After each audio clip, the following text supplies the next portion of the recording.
දවසක් 7 වසරේ දරුවන්ට අද අපි කතා කරන්න යන්නේ ඔයගොල්ලන්ගේ විෂය නිර්දේශයේ 12 වෙනි මාතෘකාව වෙච්ච ඔයාලට පේනක් තියෙනවා ජෛව ක්‍රියාවලිය කියන මාතෘකාව. අපි මේක කොටස් කීපයකට කතා කරනවා.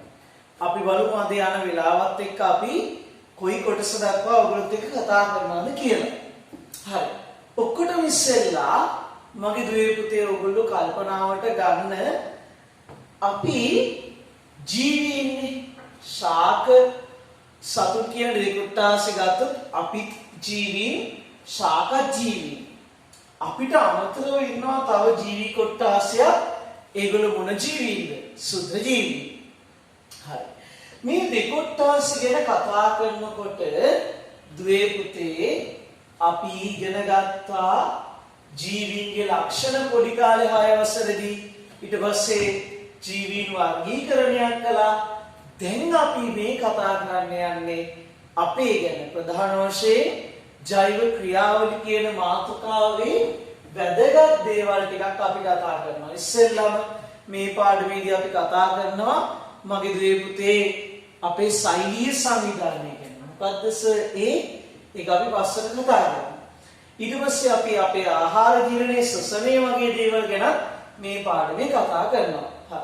ඉස්සෙල්ලම මගේ දුවේ පුතේ අපි කල්පනා කළොත් නිවසක් අපි මම සරල වදින්න නිවසක් හදන්න අපිට මූලිකව ඕන වෙන්නේ මොනවද? අමුද්‍රව්‍ය. නේ? අමුද්‍රව්‍ය වල පොඩිම අමුද්‍රව්‍ය මොකද්ද අපි ගත්තොත් එහෙම අපිට අහු වෙන්නේ ගඩොල් කැට ගමුකෝ අපි ගල් වලින් ගන්නකෝ ගඩොල් කැට. ගඩොල් කැටයක් නේ අපිට ඕන වෙන්නේ මොකද්ද? මූලිකම දේ ගඩොල් කැටයක්. ගඩොල් කැටෙන් මේ මහා නිවස හදනවා. එතකොට දුවේ පුතේ ඕගොල්ලන්ට තේරෙන්න ඕනේ එහෙනම් අපේ ඇඟත් මේ මහා නිවස වගේ නම් අපේ ඇඟ හැදෙන්න චූටි ඒකකයක් ඕන වෙනවා. ඒකකයට කියනවා අපි මොකද්ද? අපි ගත්තොත් අපි මෙහෙම දිනමු මානවය අපි ගමු මංකෝටු කිතයි එක දිනවා. මෙයාම හැදෙන්න ඕන වෙනවා චූටි ඒකකයක්. ඒ ඒකකයට නමක් කියනවා. ඔයාට මෙන්න මේ නම හොඳට හුරු වෙන්න. මොකද්ද මේ නමේ තේරුම? සෛලය. එහෙනම් මේ පාඩමේ අලුතෙන්ම ඉගෙන ගන්න පළවෙනිම දේ තමයි ජීවය හැදෙන්න. ජීවයේ කියන්නේ අපේ තනුම් ඒකකය. අපිව හැදෙන්න ඔහොට වෙච්ච චූටිම ඒකකය මොකද්ද? සෛලය. අපේ සියලුම දේවල් නිර්මාණය වෙන්න ඇදගත් වෙලා තියෙන්නේ චූටි මේකකේ මොකද්ද පුතේ? සෛලය නේද? හරි. එහෙනම් අපි වැදගත් තැනක් තමයි ඔය කතා කරන්නේ. අපිට ඔය පාඩම ඇතුලේ දුවන්න තියෙන්නේ මෙන්න මේ සෛලෙන් එහාට ගිය කොටස. හරිද දුවේ පුතේ? අපි දැන් සෛලය කියන එකේ මූලික තේරුම ඉගෙන ගත්තනේ පුතේ. සෛලයක් කිව්වේ මොකද්ද? අපේ ඇඟ හැදෙන්න ඕන කරන මූලික බිල්ඩින් බොක්ස් එක. කියන්නේ චූටිම ඒකක නේද? හරි. දැන් එහෙනම් අපි පොඩ්ඩක් මේකේ ඇතුළට යමු. හොඳට අවධානය තියාගන්න සෛලයේ අර්ථ දැක්වීම. ජීවයේ කියන අපේ ජීවයේ ව්‍යුහමය හා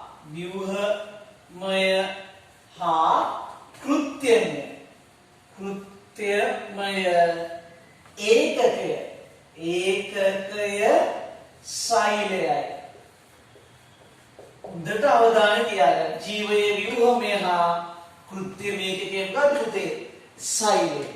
ඒ කියන්නේ අපේ ඇඟ ව්‍යුහමය කියන්නේ ඇඟ හැදෙන්න ඕන වෙච්ච දේ. කෘත්‍යමය කිව්වේ ඇඟේ වැඩේ කෙරෙන්න ඕන දේ. ජීවීන්ගේ ව්‍යුහමයයි කෘත්‍යමයයි ඒකකයට කියනවා අපි මොකද්ද? සෛලය කියලා. ඔයගලන්ට මතකද අපි අර අන්වීක්ෂ පාඩම කළා 10 වෙනි පාඩම? ඒකෙදි සාක සෛල බැලුවා. සාක සෛල කොයි වගේද? ටිකක් මෙන්න මේ හැඩය තිබුණ නේද? ඔන්නෝම සදාශාකාර හැඩයක් අමුතු හැඩයක්. ඔන්නෝම හැඩයක් තිබුණේ. නිකන් සාක සෛල සත්ත්ව සෛල ගත්තා මතකද අපි? සත්ත්ව සෛල ගත්තේ කුපුල් සෛල වලින්නේ. සත්ත්ව සෛල වල පුතේ මෙන්න මෙහෙම හැඩයක් නිකන් අර කැඩිච්ච හැඩයක් තිබුණ නේද සත්ත්ව සෛලවල. එහෙනම් ජීවීන්ගේ ව්‍යුහමය හා කෘත්‍යමය ඒකකයේ සෛලය අපි ඒකේ අධ්‍යයනය කළා ශාක සෛලවලයි සත්ත්ව සෛලවලයි ස්වභාවය. මේ පාඩමේ අතරතුර ඕගොල්ලන්ට ෆොටෝස් කීපයක් එහෙම මම ඒවයි පෙන්නනවා. නමත් එක්ක දාලා මේ ශාක සෛල මේ සත්ත්ව සෛල කියලා පෙන්නනවා. හරිද? අපි ඒක මේ කොටස ඉවරලා බලමු. දැන් ඉස්සෙල්ලාම ජීවීන්ගේ ව්‍යුහමය හා කෘත්‍යමය ඒකකය සෛලයයි. ඒ ආකාර අනුව ශාක සෛලක් තියෙනවා සත්ත්ව සෛලක් තියෙනවා. මම ශාක සෛලයක කොටහෙකුයි සත්ත්ව සෛලයක කොටහෙකුයි මේ කොටස ඉවරලා පෙන්නනවා. හරිද? ඊට පස්සේ දුවේ පුතේ සමහර ජීවීන් ඉන්නවා සුද්ධ ජීවී. මම මෙතන ලියනවා සුද්ධ ජීවීන් ඉන්නවා පුතේ. ඒගොල්ලෝ එක සෛලකින් හැදිච්ච අය ඉන්නවා. සමහර අය. ඒගොල්ලන්ගේ නමුත් එක්ක ෆොටෝස් ටිකක් තව ටිකකින් පෙන්නනවා. මම මේ කියන නම් ටික ලියා ගන්න. මොනවද? එක සෛලකින් හැදිච්ච සුද්ධ ජීවී එවුග්ලීනා, පැරමීසියම්, ඇමීබා වගේ අය එක සෛලකින් හැදිලා තියෙනවා. ඒ කියන්නේ මේ පෘථුවියේ ඉන්න ජීවීන්ව හැදිලා තියෙන මොන වෙයිද? මොන වෙයිද හැදිලා තියෙන්නේ? සෛලවලින්. එහෙනම් සෛලය කියන්නේ ජීවය ව්‍යුහමය සහ කෘත්‍යමය එකකය. අපේ ඇඟ හැදෙන්න ඇඟවල ඇඟේ වැඩ ටික කෙරෙන්න වැදගත් වෙන්නේ මොකද්ද? සෛලය. පැහැදිලිද පුතේ? සෛලය. හරි. එහෙනම් එහෙම සෛල වර්ග තියෙනවා ශාක සෛල, සත්ත්ව සෛල, ඒ වගේම සුද්ධ ජීවීන්. එක සෛලකින් හැදිච්ච අයට කිව්වා මොකද? ඒක සෛලීය සුද්ධ ජීවීන් කියලා. ඕගොල්ලන්ට දැන් ඒ පින්තූර ටික බලා ගන්න පුළුවන් පුතේ. හරිද පුතේ? අපි ඊට පස්සේ යමු වෙන්නේ සෛලීය සංවිධානයෙන් පස්සේ දේහ සංවිධානය ගැන කතා කරන්න. ඕකේ තේරුම මොකක්ද? ඒ කියන්නේ අපි කතා කරොත් එහෙම පුතේ මේ අපේ ඇඟ හැදිලා තියෙන පිළිවෙලක් තියෙනවානේ. ඒ පිළිවෙල තමයි ඔය අපි දැන් ඉගෙන ගන්න හදන්නේ. අපි ගත්තොත් එහෙම අපේ ඇඟේ දැනුම් මේකකය ජීවීන්ගේ මූලිකවම ඇඟ හැදෙන්න ඕනේ. මං කියවනේ චූටි බිල්ඩින් බොක්ස් වගේ වල සෛල කියලා. ඒ ෆොටෝස් උත් ඔයගොල්ලෝ බලුවා නේද? දැන් එතකොට ඒ සෛල වලින් අපි ඊළඟට යනවා ඒ අපි හැදෙන පිළිවෙල. ඔයගොල්ලෝ මෙන්න මේක පොතේ කටුවට ලියා ගන්න ඕනේ. සෛල ගොඩාක් එකතු වෙලා තමයි පටකයක් හැදෙන්නේ. ඊටසේ පටක එකතු වෙලා තමයි අවයව හැදෙන්නේ. අවයව කීපයක් එකතු වෙලා තමයි පද්ධතියක් හැදෙන්නේ. පද්ධති කීපයක් එකතු වෙලා තමයි පුතේ මේ මහා ජීවිය හැදෙන්නේ. කියන අපිව හැදෙන්නේ නේද? හරි. එහෙනම් මේ ගැන තමයි අපි දැන් ඉගෙන ගන්න හදන්නේ. ඔයගොල්ලෝ හිතන්න මේ එක එක කොටස ගැන. සෛල, ශාක සෛල තියෙනවා, සත්ත්ව සෛල තියෙනවා. සෛලය කියන එකේ තේරුම ආයි පාරක් කියනවා මම ජීවීන්ගේ ව්‍යුහමය සහ කෘත්‍යමය ඒකකය. හරි. දැන් ඒකේ ඔයගොල්ලන්ට තේරුම හරිනේ. ඒ කියන්නේ සෛල වර්ග ගොඩක් තියෙනවා. ඒ වයින් අපේ ව්‍යුහ හදන ඒකකයේ වගේම අපේ ඇඟේ වැඩ කරන ඒකකය. ඊට පස්සේ අපි වැදගත් මාතෘකාවකට එනවා පටක කියන මාතෘකාව. පටකයක් කියන්නේ මොකද්ද? හරි. ඔන්න අපි දැන් මේක ඉගෙන ගන්නයි හදන්නේ. පටකයක් කියන එකේ තේරුම හොඳට බලන්න දෙන්නේ. පටකයක් කියන්නේ දැන් මේ වගේ චූටි චූටි සෛල ගොඩාක් එකතු වෙනවා නම් මෙහෙම එකතු වෙලා හැදෙනවා ලොකු ව්‍යුහයක්. ඒ ව්‍යුහය ඇතුලේ තියෙනවා ඉතින් සෛල ගොඩක්. එතකොට අපි කියනවා මෙතනට මොකද්ද? පටකයක් කියලා. එහෙනම් පටකයේ තේරුම මොකද්ද පුතේ? මොකද්ද පටකයේ තේරුම? බලන්න පටක හැදිලා තියෙන සෛල ගොඩක් එකතු වෙලානේ. ඒ මොකටද සෛල දෙක එකතු වෙන්නේ? කිසියම් කාර්යයක් කරන්න. එහෙනම් කාර්යයක් ඉටු කිරීම සඳහා කිසියම් කෘත්‍යයක් ඉටු කිරීම සඳහා සැකසුණු සෛල සමූහයකට අපි කියනවා මොකද්ද? පටකයක් කියලා. මම ඒක ලියනවා මෙතන ලස්සනට. හරිද? හොඳට බලන්න පුතේ. කට්ටිය අවධානයෙන් ඉන්න. හරිද? කිසියම් කෘත්‍යයක් ඉටු කිරීම සඳහා සැකසුණු සෛල සමූහයක් නැත්නම් ඒක රාශී වූ සෛල සමූහයක්. ඒක රාශී වූ සෛල සමූහයක්. ඒක රාශී වූ සෛල සමූහයක්. පටකයකි.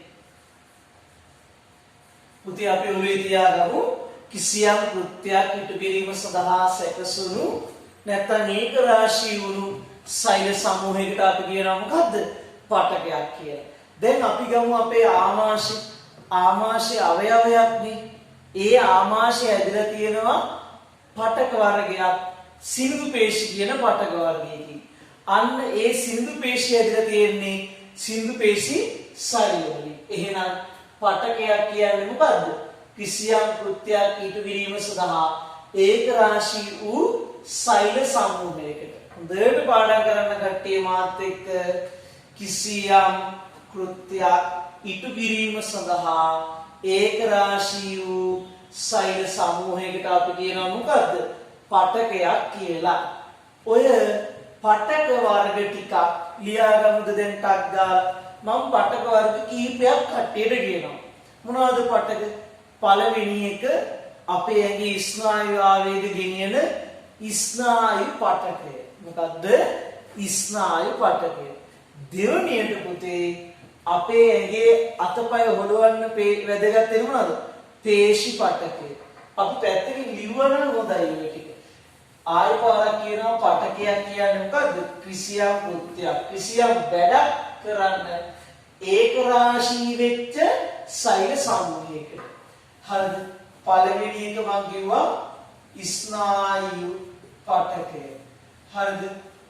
ඊට පස්සේ අපේ ඇඟේ වැඩ කරන්න අතපය හොලවන්න වැදගත් මොකද්ද? පේශි පටකය. ඊට පස්සේ වැදගත් වෙනවා අපිට රුධිර පටකය. අපේ ඇඟේ ලේ තමයි ගොඩාක් වැදගත් වෙන්නේ වැඩි රුධිර පටකය. ඊට පස්සේ අපි ගත්තොත් සම්බන්ධක පටකය. අපේ අවයව එකිනෙක සම්බන්ධ කරන්නේ සම්බන්ධක පටකය. සම්බන්ධක පටකය. ඔන්න ඔය ටික තමයි අපේ ඇඟේ තියෙන පටක ටික. ඔයිට වඩා තව ගොඩක් ඒවා තියෙනවා. ඔයගොල්ලෝ ටිකක් ඔළුවේ තියාගන්නකො. පටකයකින් මොකද්ද වෙන්නේ? කිසියම් කෘත්‍යයක් ඉටු කරනවා. ඒ කෘත්‍ය ඉටු කරන්න මොකද වෙලා තියෙන්නේ? සෛල ටිකක් එකතුලා තියෙනවා. සෛල එකතු වෙලා පටක හැදෙනවා. හරි. එහෙනම් දැන් ඔයගොල්ලන්ට අදහසක් පටකයක් කියන්නේ මොකද්ද කියලා. ඊට පස්සේ අපි යනවා මොකටද? කතා කරන්න පුතේ අවයව ගැන. මොනවා ගැනද? අවයව ගැන. අවයවයක් අපි ගත්ත හෘදය ගමු. හෘදය අවයවයක්. ඔන්න මම හෘදය හැදිච්ච හැටි පෙන්නනවා. හරිද? හෘදය ගමු. හෘදය හැදිලා තියෙන්නේ හෘද පේශි වලින්. හෘද පේශි වලින් පුතේ. හෘද පේශි කියන්නේ පටකයක්. හරිද? දැන් එතකොට ඒ හෘද පේශි හැදිලා තියෙන්නේ මොනවද? සෛල වලින්. එහෙනම් ඔයාලට තේරෙන්න ඕනේ කිසියම් කෘත්‍යයක් සඳහා එකතු වෙච්ච දෙයක් තමයි මේ පටක සෙට් එක. ඒ පටක සෙට් එක එකතු වෙලා තමයි හෘදය හැදිලා තියෙන්නේ. එහෙම හැදිච්ච හෘදයට අපි කියව මොනවද? අවයව කියලා. මොනවද? අවයව. දැන් ඔළුවට එන්න කට්ටිය සෛල එකතු වෙලා පටක හැදුනා. පටක එකතු වෙලා මොනවද හැදුනේ? අවයව හැදුනා. අවයවයක අර්ථ දැක්වීම ඔයගොල්ලෝ මතක තියාගන්න. හොඳට කිසියම් කෘත්‍යයක් ඉටු කිරීමට නැත්නම් කෘත්‍යයන් කිහිපයක් ඉටු කිරීමට ඒක රාශී වූ පටක කිහිපයක්. හරිද? කෘත්‍යයක් ඉටු කිරීම සඳහා ඒක රාශී වූ පටක කිහිපයක් කියවා නම් හොඳටම ඇති. කෘත්‍යයක් ඉටු කිරීම සඳහා ඒක රාශී වූ පටක කිහිපයක්. දරුවන්ට පැහැදිලි නේද? හොඳට ගියා නේද? හරි. දැන් අවයව ගැන අපි තේරුම් ගත්තා. අවයව කියන්නේ මොකද්ද? අර පටක ටිකක් එකතු වෙලා වැඩක් කරන්න හැදිච්ච ඒකකයකට. පටක කිහිපයක් එකතු වෙලා කිසියම් කෘත්‍යයක් කරන්න සැකසිච්ච එකකට කියනවා මොකද්ද? අවයවයක් කියලා. අවයව මොනවද අපේ ඉන්නේ තියෙන්නේ? අපේ මොළය අවයවයක්. හරිද? මොළය අවයවයක්, හෘදය අවයවයක්, පෙනහැල්ල අවයවයක්, වකුගඩු අවයව, ඊට පස්සේ අපි ගත්තොත් එහෙම අපේ අතත් අවයවයක්. අන්න ඒ වගේ ගොඩක් ඒවා අවයව. හරිද? පැහැදිලිද දැන්? අවයව කියන එකත් ඔයගොල්ලන්ට තේරුණා. හරිද? ඊට පස්සේ අපි යනවා කතා කරන්න පුතේ පද්ධති වලට. මොකටද අපි යන්නේ කතා කරන්න? පද්ධති වලට. පද්ධති. එහෙනම් පද්ධති කියන්නේ මොනවද පුතේ? දැන් ඔයාලට පුළුවන් වෙනෝනේ තේරුම් කරගන්න. කිසියම් කෘත්‍යයක් හෝ කෘත්‍යයන් කිහිපයක් කරන්න ඒක රාශී වෙච්ච අවයව කිහිපයකින් හැදිච්ච කෙනෙක්. ඒ කියන්නේ හරිම අර්ථ දැක්වීම කෘත්‍යයක් හෝ කෘත්‍යයන් කිහිපයක් ඉටු කිරීමට සැකසුණු අවයව කිහිපයක්. එක්කු නැත්නම් ඒක රාශී වූ අවයව කිහිපයක්. දැන් අපි ගත්තොත් එහෙම අපේ පද්ධති කියන එක ඔයාට තේරුම් ගන්න තියෙනවා ගොඩක් ඒවා. හරිද? පද්ධතියක් කියන්නේ මොකද්ද? කෘත්‍යයක් ඉටු කරන්න ඒක රාශී වූ අවයව කිහිපයකට තමයි අපි කියන්නේ මොනවද? පද්ධති කියලා. හරි. අපි ගමු අපේ මිනිසා ඉස්සෙල්ලම පද්ධතියට මිනිසා ඔයගොල්ලෝ ලියාගත්ත නේද මම කියපු අර්ථ දෙකීද? මෙන්න මේක ආයි පාරක් කියනවා. කිසියම් කෘත්‍යයක් ඉටු කිරීම සඳහා ඒක රාශී වූ අවයව කිහිපයක් පද්ධතියකි. කිසියම් කෘත්‍යයක් ඉටු කිරීම සඳහා ඒක රාශී වූ අවයව කිහිපයක් පද්ධතියකි. මිනිසාගේ පද්ධති.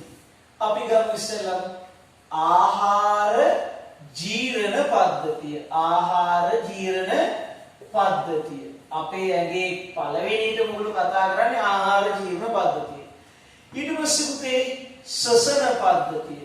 ශ්වසන පද්ධතිය. මාත් එක්ක ලිව්වා නම් හොඳයි කට්ටිය. ඊට පස්සේ ශ්වසන පද්ධතිය. ඊට පස්සේ රුධිර සංසරණ පද්ධතිය. සංසරණ පද්ධතිය. ඊට පස්සේ පුතේ ඊළඟට අපි කතා කරමු රුධිර සංසරණ ඉවරයි. අපේ ඇඟේ මල පහ පිට කරන්නේ ආහාර ජීර්ණ පද්ධතියනේ. මුත්‍රා කරන්නේ මොකේද? බහිශ්‍රාවී පද්ධතිය. බහිශ්‍රාවී පද්ධතිය.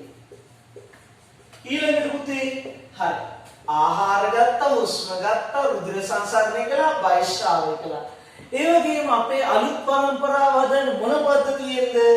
මොන පද්ධතියද? ප්‍රජනක පද්ධතිය. ප්‍රජනක පද්ධතිය. ප්‍රජනන පද්ධතිය.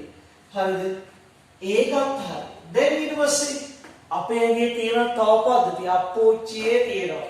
ඊළඟ ස්නායු පද්ධතිය. ස්නායු පටකෙන්ද ගන්නවා අපි ස්නායු පද්ධතිය. ඊළඟට අපි ගත්තොත් එහෙම මොළයත් එක්ක ස්නායු පද්ධතිය සම්බන්ධ වෙන්නේ. තව තියෙන අන්ත්‍රාසර්ග පද්ධතිය. තව ගොඩක් ඒවා තියෙනවා. ඔයගොල්ලෝ ඔය මූලික ටික ගන්න ආශ්‍රි පද්ධතිය ගත්ත හැකි අපිට අයියෝ සෑහෙන දේවල් අපි ඇඟේ ඇතුලේ පද්ධතිය හැටියට හැදලා තියෙනවා. ඒ කියන්නේ පුතේ අපේ ඇඟ ඇතුලේ පද්ධති ටික තියෙන නිසා අවයව එකතු වෙලා මොකක් හරි කෘත්‍යයක් ඉටු කරනවා. ඒ අවයව එකතු වීමෙන්. හරි. අන්තිමට වෙහෙනම් පද්ධති ටික ඉවරයි. හැබැයි ඕගොල්ලන්ට ශාකවල පද්ධති ටිකක් මතකද? ශාකවලට යන් අපි කතා කරන්නේ ඉස්සෙල්ලම ශාක.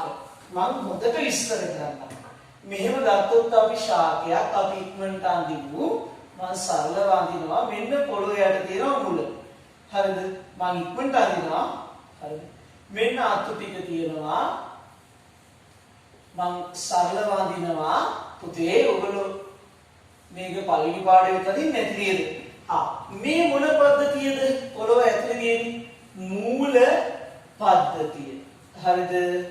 මේ මූල පද්ධතිය. හරිද? මේ මූල පද්ධතිය. මේ පොළවේ උඩ තියෙන්නේ මොකද්ද?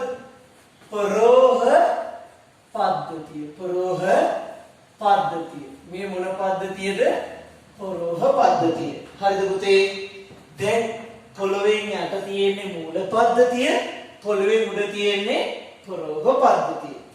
අපි කඳ කපලා ගමු මෙතනින්. මෙතනින් කැපුවාම ශාක කඳේ මැද එක විදිහක්. මේක වටේට ඔන්න ඔහොම තියෙනවා, ඔහොම සෛල ස්තරයක්. ඔන්න ඔය ස්තරේ තමයි පුතේ වැදගත් වෙන්නේ අපේ ශාක වල ද්‍රව්‍ය පරිවහනය කරන්න. ශාක වල ද්‍රව්‍ය මොනවා කරන්නද? පරිවහනය කරන්න.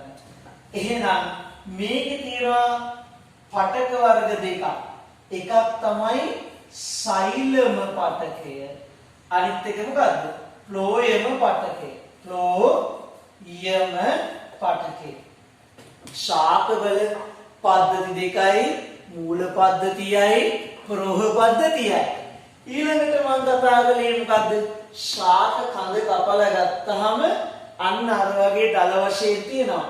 ශාකයේ කඳේ පටක වර්ග දෙකක් තියෙනවා. ඔබ ඉගෙන ගන්න ඕනේ. එකක් තමයි සෛලමය, අනිත් එක ෆ්ලෝයමය. මොකද්ද පුතේ? සෛලමයයි ෆ්ලෝයමයයි. හරි. මම දානවා ඒකේ විස්තරය. සෛලම පටකයයි, අනිත් එක මොකද්ද? ෆ්ලෝයම පටකයයි. අනිත් එක පුතේ ෆ්ලෝයම පටකය. සෛලම පටකයෙන් තමයි ජලය ගෙනියන්නේ. ජලය පරිවහනය. ෆ්ලෝයම පටකයෙන් තමයි ශාක තුල ආහාර පරිවහනය කරන්නේ. ඒ කියන්නේ අපේ ගස්වල හැදෙන ආහාර ටික ගෙනියන්නේ කවුද? ෆ්ලෝයම පටකේ. ඔළුවට අදහස් ආවද? සෛලම පටකෙන් ජලය ගෙනියනවා. ෆ්ලෝයම පටකෙන් මොනවද ගෙනියන්නේ? ආහාර පරිවහනය කරනවා. අවබෝධය ආවද ගන්නට කට්ටියට? හරි. දැන් එහෙනම් ශාක පද්ධති දෙකත් හරි අපේ පද්ධති ගොඩක් තියෙනවා. ඒවා අපි පස්සේ කතා කරනවා කීපයක්. කියන අවයව කියන එක හරි, පටක කියන එක හරි, සෛල කියන එක හරි. මම කෙටි සංක්ෂිප්තයක් දෙන්නම් ඔයගොල්ලන්ට. හොඳට අහගන්න. පළවෙනියටම සෛලය කියන එකේ අර්ථ දැක්වීම. අපේ ඇඟේ හැදෙන්න ඕන වෙන්නේ සෛලනේ. සෛලය කියන අර්ථ දැක්වීම තමයි ජීවීන්ගේ ව්‍යුහමය සහ කෘත්‍යමය ඒකකය. පටකය කියන්නේ මොකද්ද? කිසියම් කෘත්‍යයක් ඉටු කිරීම සඳහා ඒක රාශී වූ සෛල සමූහයක්. අවයව කියන්නේ මොකද්ද? කෘත්‍යයක් ඉටු කිරීමට සැකසුණු පටක කීපයක්. ඊළඟ පද්ධතියක් කියන්නේ මොකද්ද? කිසියම් කාර්යයක් හෝ කාර්ය කීපයක් ඉටු කිරීමට සැකසුණු ඒක රාශී වූ අවයව කීපයකට තමයි අපි කියමු පද්ධතියක් කියලා. පද්ධති කීපයකින් හැදෙනවා ජීවියාව. අපි කතා කළා අපේ පද්ධති රාශියක් කතා කළා. ශාක පද්ධති දෙකක් කතා කළා. ශාක කඳේ පටක ಜಾති දෙකක් කතා කළා. අපි කඳ කපලා ගත්ත විදිහ කතා කළා. ඒ පටක ಜಾති දෙක සෛලම පටකයයි, අනිත් ඒවාද ෆ්ලෝයම පටකයයි. සෛලම පටකයේ ජලය පරිවහනය කරනවා. ෆ්ලෝයම පටකය මොකද කරන්නේ? ආහාර පරිවහනය කරනවා. මම හිතන්නේ දරුවන්ට පැහැදිලි ඇති නේද? හරි දුවේ පුතේ, අපිට ඊට පස්සේ කතා කරන්න තියෙන්නේ ඔයගොල්ලන්ගේ පද්ධති ගැන කතා කරන්න තියෙන්නේ. දැන් අපි ඉස්සෙල්ලාම කතා කළානේ අපේ සෛල ගැන, පටක ගැන, ඊට පස්සේ අවයව ගැන, අවසානයේ අපි ආවා පද්ධති ගැන. අපේ ඇඟේ තියෙන පද්ධති ටිකක් ගැන කතා කළානේ. ඒගොල්ලන්ට මේ පද්ධතියක් පේන්න තියෙනවනේ. ඒකත් එහෙයින් දැන් අපි ඉස්සෙල්ලාම මොකද්ද මේ පද්ධති වලින් වෙන්නේ කියන එක තේරුම් ගමු. දැන් මම මෙතන ඇවිල්ලා ඔයගොල්ලන්ට කතා කරනවා. කෑ ගහනවා. දැන් ඔයගොල්ලන්ට තේරෙනවා මගේ සද්දයක් ඇහෙනවා. ඒ කියන්නේ මගේ ඇඟේ ඇතුලේ වැඩක් වෙනවා. කාර්යයක් වෙනවා පුතේ.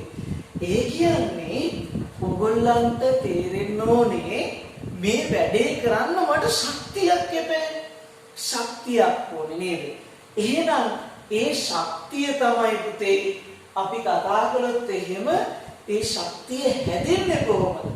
ඒ ශක්තිය හැදෙන්නේ අපේ ඇඟ ඇතුලේ සිද්ධ වෙන මොකක් හරි ක්‍රියාවලියකින්. අන්නේ ක්‍රියාවලියට තමයි අපේ ඇඟ ඇතුලේ පද්ධති දායක වෙන්නේ. අපි ගත්තොත් එහෙම පුතේ අපේ ඇඟේ ඇතුලේ ශ්වසන පද්ධතියේ ශක්තිය නිපදවන්න අපිට උදව් වෙනවා.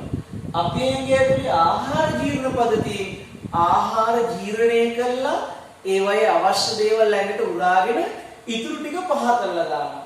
ඒ ජීර්ණය කළා ගත්ත ආහාර වලින් කොටසක් අපේ සෛල වලට යවලා සරල දේවල් සෛල වලට යවලා අපේ ඇඟට ගන්න ඔක්සිජනුත් එක්ක ප්‍රතික්‍රියා කරලා තමයි ඔය ශක්තිය හදන්නේ. ඕකෙන් තමයි මම ඔය කතා කරන්නේ. එහෙනම් ඔන්න ඔය අපූර්ව වැඩ ටික මේ අපේ ඇඟ ඇතුලේ සිද්ධ වෙනවා. ඕගොල්ලන්ට හිතා ගන්නවත් බැරුව ඇති. එහෙනම් දුවේ පුතේ අපි කතා කරමු අපේ ඇඟ ඇතුලේ පද්ධති දෙකක් ගැන. ඒකින් එකක් අද කතා කරනවා. අපි වෙලාව තියෙන හැටියට සම්පූර්ණයෙන්. පළවෙනි පද්ධතිය ආහාර ජීර්ණ පද්ධතිය. ආහාර ජීර්ණ පද්ධතියට යන්න ඉස්සෙල්ලා ආහාර ජීර්ණය කියන එකේ තේරුම දැනගමු අපි. ආහාර ජීර්ණය මොකක්ද පුතේ ආහාර ජීර්ණයක් කියන්නේ? ආහාර ජීර්ණය කියන එකේ තේරුම මොකක්ද? දෙයට හිතන්න ආහාර ජීර්ණය කියන්නේ මොකක්ද පුතේ? අපි කතා කරමු ආහාර ජීර්ණය කියන එකේ තේරුම. අපි දැන් පාන් කෑල්ලක් ගමුකෝ. ලොකු පාන් කෑල්ලක් අරගෙන අපි කට්ට උබා ගත්තා. ගාන ගිල්ලෝ අපිට ඒක ඇඟට ජීර්ණය කරගන්න පුළුවන් වේද? බැහැ. කොහෙත්ම බැහැ. ඒක අමාරුයි. ඒක අපි කොටස් වශයෙන් ජීර්ණය කරන්න ඕනේ. එහෙනම් ආහාර ජීර්ණය කියන්නේ පුතේ මෙන්න මේකයි. අපි ගත්තොත් අපි සංකීර්ණ අපි විශාල ආහාරයක් ගමු සංකීර්ණ කෙනෙක්. අන්න ඒ සංකීර්ණ ආහාරය සරල ද්‍රව්‍ය බවට සරල ද්‍රව්‍ය බවට බෙදෙන ක්‍රියාවලියක් තමයි ආහාර ජීර්ණ ක්‍රියාවලිය කියන්නේ. එහෙනම් මෙන්න මේක අපි ලියාගමු ඔයගොල්ලෝ හැමෝම. මෙන්න මෙහෙම අප ගන්නා සංකීර්ණ ආහාර සිරුරට උරාගත හැකි පරිදි සරල ආහාර සරල ද්‍රව්‍ය බවට පත් කිරීම. දැන් මම පොඩ්ඩක් වෙනස් කරනවා. අප ගන්නා සංකීර්ණ ආහාර සිරුරට උරා ගැනීම කියන වචන දාන අවශෝෂණය කර ගැනීමට හැකි වෙන පරිදි කියලා. සිරුරට අවශෝෂණය කරගත හැකි පරිදි සරල ද්‍රව්‍ය බවට බිඳීමේ ක්‍රියාවලිය. ඔන්න අප ගන්නා සංකීර්ණ ආහාර සිරුරට උරාගත හැකි පරිදි සරල ද්‍රව්‍ය බවට බිඳීමේ ක්‍රියාවලිය. අප ගන්නා සංකීර්ණ ආහාර සිරුරට උරාගත හැකි පරිදි සරල ද්‍රව්‍ය බවට බෙදීමේ ක්‍රියාවලිය. ඔන්න හරි. ආහාර ජීර්ණය කියන එක ලියාගන්නද කට්ටිය? හරි. එහෙනම් එන්න මේ වැඩේ කරන පද්ධතිය තමයි මොකද්ද? ආහාර ජීර්ණ පද්ධතිය. හරිද? දැන් ආහාර ජීර්ණ පද්ධතියේ අපි කතා කළානේ මොකද්ද වෙන ආහාර ජීර්ණය කියන්නේ කියලා. දැන් මොකටද මේ ආහාර ජීර්ණ පද්ධතිය තියෙන්නේ කියලා වුත් කට්ටිය මොකද්ද යදෙන උත්තර? මෙන්න මෙහෙම වෙන්නේ. ආහාර ජීර්ණ පද්ධතියේ වැඩ දෙකක් වෙනවා. මොකද්ද වැඩේ? ආහාර සරල ද්‍රව්‍ය බවට බෙදෙනවා. එහෙනම් මෙන්න මෙහෙම උත්තරයක් දෙන්න. අප ගන්න ආහාර සරල ද්‍රව්‍ය බවට බෙදීමේ කරන්නේ ආහාර ජීර්ණ පද්ධතිය. දෙවෙනි වැඩේ මොකද්ද? එම බිඳෙන ලද ද්‍රව්‍ය සිරුරට උරා ගැනීම කරන්නේ කවුද? මෙන්න මේ පද්ධතියෙන්. ඔය දෙක ලියවෙන්න ඕනේ. ආයි කියනවා සංකීර්ණ ආහාර සරල ද්‍රව්‍ය බවට බෙදීම සිදු කරයි. ඊට පස්සේ බිඳෙන ලද සරල සංයෝග සිරුරට අවශෝෂණය කර ගන්න. ඔන්න කියන වැඩේ. එහෙනම් මෙන්න මේ වැඩේ කරන පද්ධතිය සෑම කොටසක් ගැනම ඔයාලට හොඳ හැටි අවබෝධයක් දැන් අරන් දෙන්න ඕනේ. මම හැම එකක් ගැනම කියනවා. මිනිසාගේ ආහාර ජීර්ණ පද්ධතිය කොටස් ටික ඉස්සෙල්ලා අපි තේරුම් මුඛ කුහරයේ තියෙන එළියෙන් විවෘත වෙන තැන. ඊට පස්සේ ඒක එක්කම යනකොට පහළට අපි නම් ග්‍රසනිකාව. ඒ පාර දිගේ අපි යමු පෑන තියාගෙන ග්‍රසනිකාව හම්බ වෙනවා. දැන් ඊට පස්සේ හම්බෙනවා අපිට අන්න ශ්‍රෝතේ. අන්න ශ්‍රෝතේ පස්සේ ආමාශයට යනවා. ආමාශයෙන් පස්සේ අපි කුඩාත්‍රේ දිගේ යනවා ටිකක් දුර. කුඩාත්‍රේ දිගේ සෑහෙන දුරක් යන්න තියෙනවා. ඒකට අපි තවත් නමක් කියනවා සුද්ධාන්තේ කියලා පුතේ. හරි. ඊට පස්සේ අපි යනවා කොහෙටද? මහාන්තර. මහාන්තරයෙන් අපි බුද්ධ මාර්ගය ඔස්සේ කුදයට යනවා. හරිද? ඔන්න ආහාර ජීවපද්ධතිය ආහාරට කියන පාර. හැබැයි කිව්වේ නෑ දැන් දෙකක්. මෙන්න අක්මාව තියනවා පැත්තකින්. ඊට පස්සේ මෙන්න අඹ කොළයක් වගේ හැඩයක් තියෙනවා මොකද්ද? අඥාශය. ඔන්න ආහාර ජීවපද්ධතිය උත්ස්ප්‍රේත. තව එකක් කිව්වේ නෑ. ඒ මොකද්ද? කෙල එන්නේ කේට ග්‍රන්ථි වලින්. ඒකත් අමතරව තියෙනවා අපේ හක්කේ උඩ හරිය. හරිද? ඔන්න ආහාර ජීවපද්ධතිය කොටස්. ඔය ටික ඔයා ඇදලා නම් කරන්න ඕනෙමයි අනිවාර්යයෙන් පුතේ. දැන් මාතන්දනේ. හරි. ඊට පස්සේ අපි යමු කතා කරන්න ඕගොල්ලන්ගේ මෙන්න මේ හැම කොටසකින්ම කියන වැඩේ ගැන. ඔයා ලියන්න ඕනේ කෙටියෙන්. මම කෙටියෙන් කියනවා. හරිද? මුඛ පුහරය. මුඛ පුහරයෙන් කෙරෙන්නේ පුතේ ආහාර හපන එක. හපනවා. එහෙනම් ආහාර කොටස් වලට කැඩීම සිදු කරනවා. ඒකට අපි වචනයක් කියනවා පුතේ මොන ජීවණයද? භෞතික ජීවණය කියනවා. මොකද්ද කියන්නේ? භෞතික ජීවණය. මොකද්ද ඒකට කියන්නේ? භෞතික ජීවණය. මුඛ කුහරයේ දත් මගින් ආහාර කොටස් වලට කැඩීම. ලියාගත්තත් කවන්නේ. මුඛ කුහරයෙන් ආහාර කොටස් වලට කැඩීමට කියනවා අපි මොකද්ද? භෞතික ජීවණය. ඊට පස්සේ අපේ කේතේවනේ කේතේ තියෙනවා එන්සයිම් එකක් මොකද්ද? මොනලේස්ද? ඇමයිලේස් කියන එක. ඔන්න ඔකේ පුතේ අපේ රසායනික ජීවණය සිද්ධ වෙනවා. එතනදී පිෂ්ඨය මොනවා බවටපත් වෙන්නේ? මෝල්ටෝස් බවටපත් වෙනවා. ඒක එච්චර නැහැ ඔයගොල්ලන්ට. හරි. මෙතනදී කෙලත් එක්ක කෑම ටික මිශ්‍ර වෙනවා. මිශ්‍ර වුණාම සිද්ධ වෙනවා මොකද්ද? ඔයගොල්ලෝ දැනගන්න එච්චරයි ඕනේ රසායනික ජීවණය. මොකද්ද? රසායනික ජීවණය. ඔන්න ඔය වචනේ තේරුම් ගන්න ඕනේ. රසායනික ජීවණය. දැන් කටේදී දත් වලින් කොටස් වලට කඩලා කෙලත් එක්ක අඹරලා රසායනික ජීවණයක් කරනවා. එතනදී පිෂ්ඨය මෝල්ටෝස් වෙනවා. හරිද? පිෂ්ඨය මොකද වෙන්නේ පුතේ? මෝල්ටෝස් වෙනවා. හරිද? ඕවන නිච්චර ඕනේ. ඔබ දැනගෙන යන්න. පැණිරසක් එනවා මෙතනදී දිවට. දිවෙන් තමයි රස වෙන්නේ.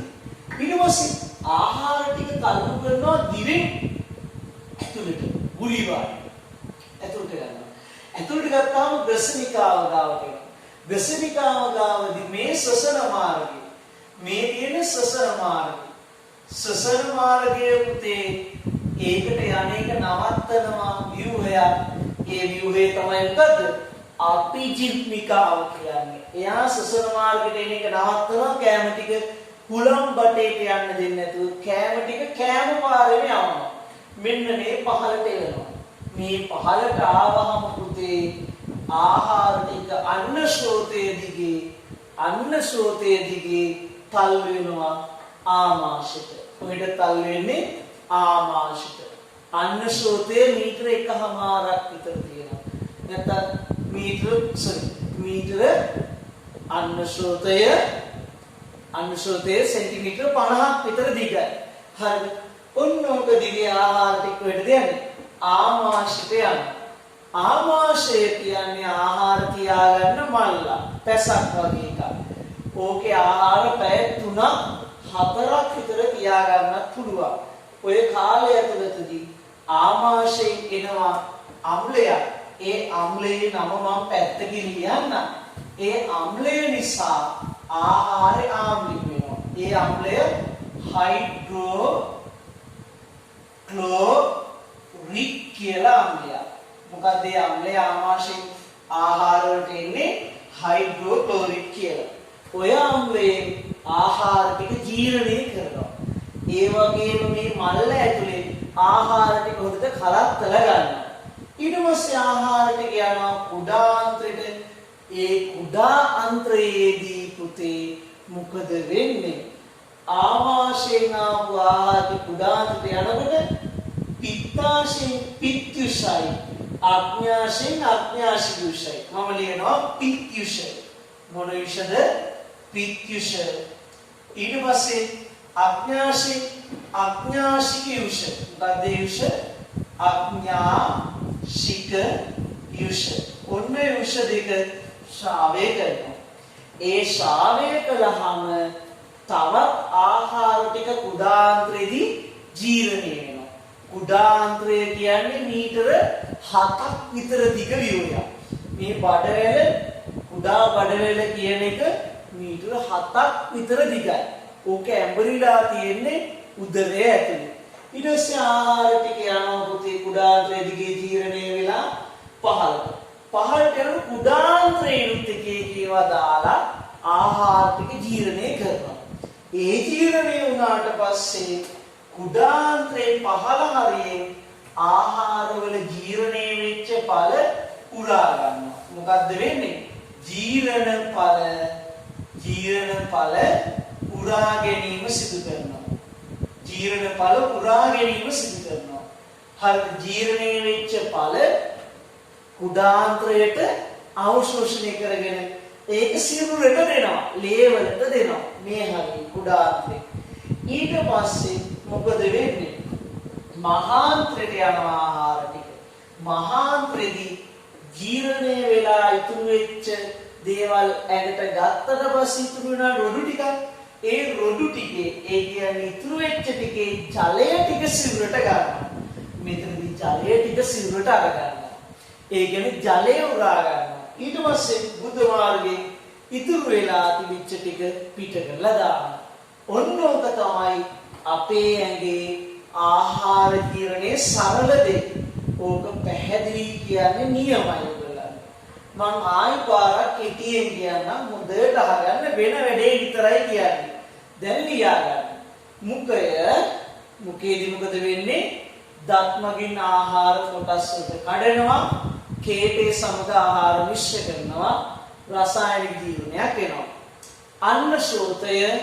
අන්න ශ්‍රෝතය මොකද කරන්නේ පුතේ ආහාර ආමාශය වෙත තල්ලු කරනවා ඊට පස්සේ ආමාශයේදී ආහාර වලට හයිඩ්‍රොක්ලොරික් ආම්ලය කියන එකක් ශ්‍රාවය කරලා ආහාර රසායනිකව ජීර්ණය කරනවා ඒ වගේම තලපයක් වගේ එකක් හදා ගන්නවා ඒකට කිව්වා ආම්ලසය කියලා ඊට පස්සේ ආහාර ටික යනවා කොහෙටද කුඩාන්තරයට යුෂ දෙකක් ශ්‍රාවය වෙනවා එකක් පිත්යුෂ අනිත් එක මොකද්ද ආඥාශික යුෂ ඔය යුෂ දෙකත් එක්ක කුඩාන්තරයේදී ආහාර මිශ්‍ර වෙලා ආහාර ජීර්ණය සිද්ධ වෙනවා කුඩාන්තරයේදී ශ්‍රාවය වෙනවා තවත් යුෂයක් මොකද්ද ආන්ත්‍රික යුෂය ඒකෙනුත් ආහාර ජීර්ණය වැඩියෙන් සිද්ධ වෙලා ඊළඟට යනවා කුඩාන්තරයේ පහළට ආහාර ටික ඒ පහළදී කුඩාන්තරයෙන් ජීර්ණය වෙච්ච ඵල සිරුරට උරා ගන්නවා ජීර්ණ ඵල උරා ගන්නවා ඊට පස්සේ ඉතුරු වෙන